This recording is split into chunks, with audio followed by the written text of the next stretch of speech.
Welcome back to the Omnibuds Cafe. My name's Kevin, and today we're going to talk about Messiah Complex, the event that kickstarts the second best era in X-Men history. So grab your cup of coffee and let's check out this book.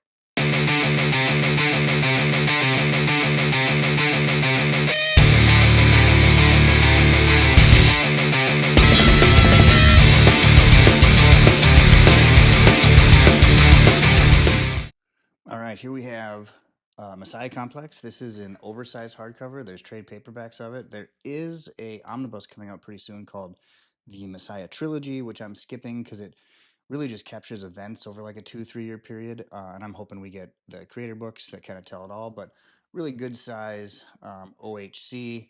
But before you dive into this, I think it's kind of important that you check out Endangered Species. So this is really Beast kind of reckoning with the idea that the mutant gene is dead, and they're really a dying species. We get fantastic art in here, some fantastic stories. It's really just the story of Beast, though, kind of going to every length possible to solve this with science. And he goes to some friends. He goes to Reed Richards. He goes to Tony Stark. And then he goes to some villains. He goes to Sinister. He goes to Doctor Doom, the um, high evolutionary, and he's just trying to solve this problem any way he knows possible. We get the return of Dark Beast, and they start working on this project together. How do we fix mutantdom, or the mutant gene, really? But once we're done with that, that leads directly into Messiah Complex. So let's dig in. So Messiah Complex, you get the Messiah Complex one shot by Brubaker. You get some issues of Brubaker's Uncanny. You get Peter David's X Factor. Kyle and Yost on New X-Men, and then the beginning of Mike Carey's run on X-Men before it turns into X-Men Legacy.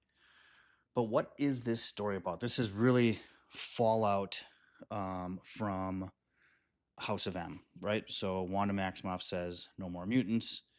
There's 198 mutants left. They've been persecuted their whole life. There's not enough population left to restart the race, and that's kind of where we're at. So we're in the Blackbird, and we get a fantastic team of X-Men on their way at top speed to Alaska.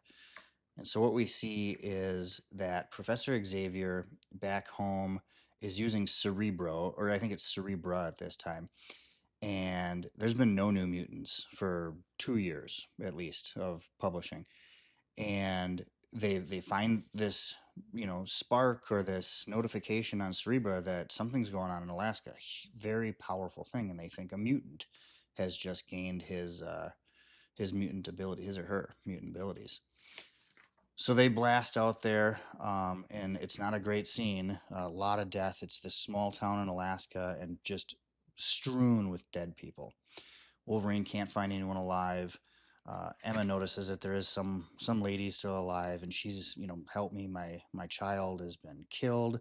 And what they learn is that whoever came here killed every child in this town in Alaska because they thought one of them might be a mutant. And we get villains from X-Men past in this story. We get the Purifiers, who want to kill this baby because they think it's an abomination. You get Sinister and his Marauders, who want to capture her for Sinister's uh, sinister reasons, I guess I'll say. But yeah, we learn that there's been a new mutant born, and we kind of go back and forth between different titles, between different events. But what are the X-Men going to do? They need to find this child and find out where it is and what these people want to do with it.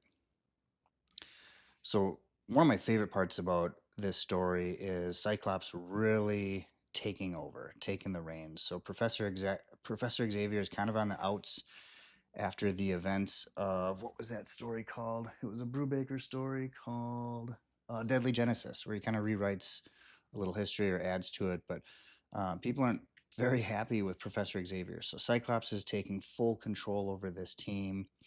And what they're feeling right now is they're kind of up against it. This is do or die time. It's either find this child or it's the end of the mutant race.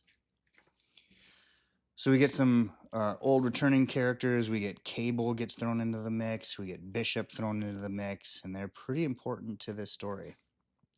So Cyclops splits the X-Men into multiple different teams, trying to track down this infant. Story again jumps between multiple different battles and fights with the Purifiers, with the Marauders. And we finally find out that this baby is not with either of them, but this baby is with Cable. And what does Cable want to do with this baby? Awesome artwork here. I think Silvestri did a lot of the covers.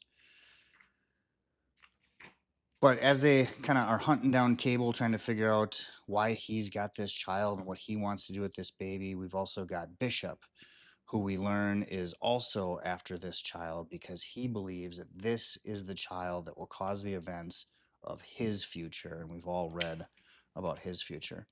So just really awesome X-Men crossover. We haven't had at this time, we hadn't had something like this in a really long time. A crossover with all titles that really gelled and made a lot of sense and advanced the X-Men mythos and the story. We get Predator X, if anyone remembers Predator X. Just like they bring back everyone, and this is really digging into the depths of X-Men lore to tell this story.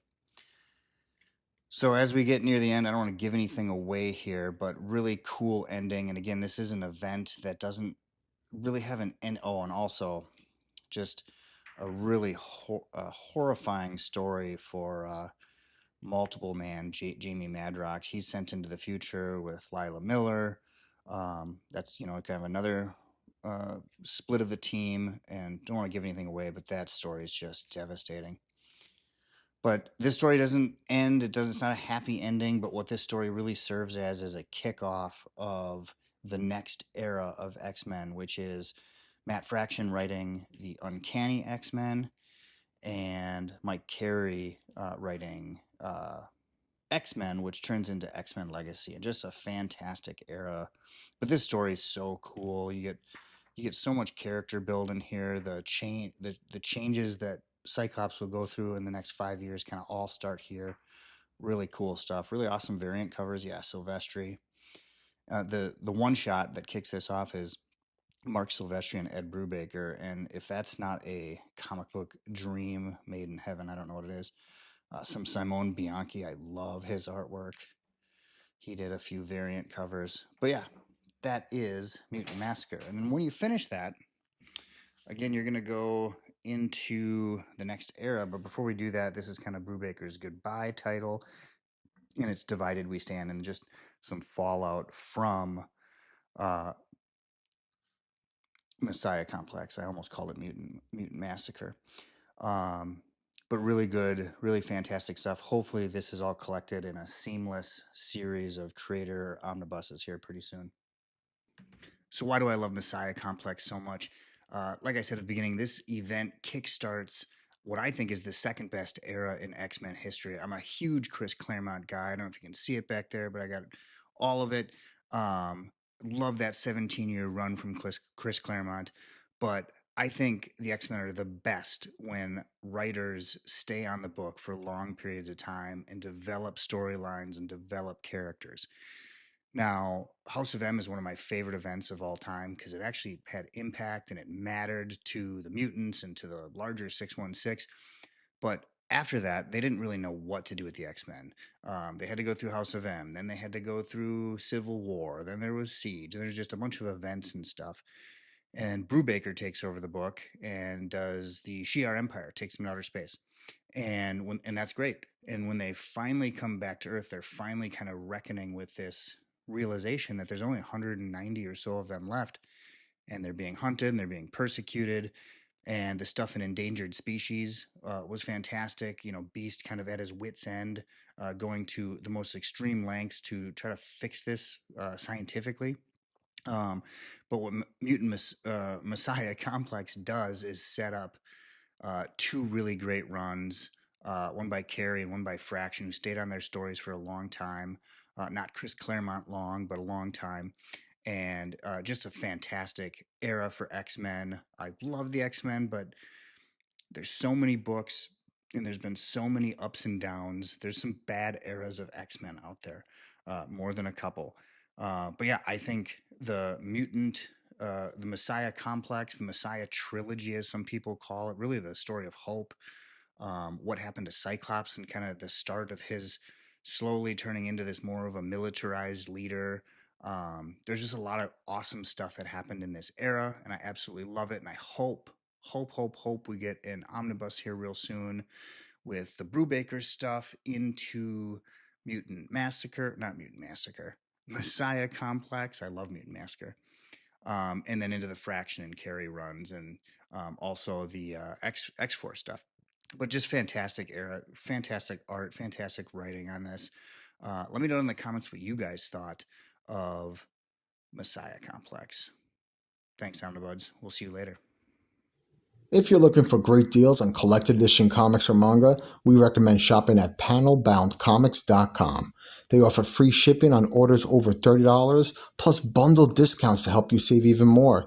And if you're shopping from Europe or the UK, comicsbugle.com offers free EU shipping and a rewards program for regular buyers. Don't forget to use our discount codes at checkout.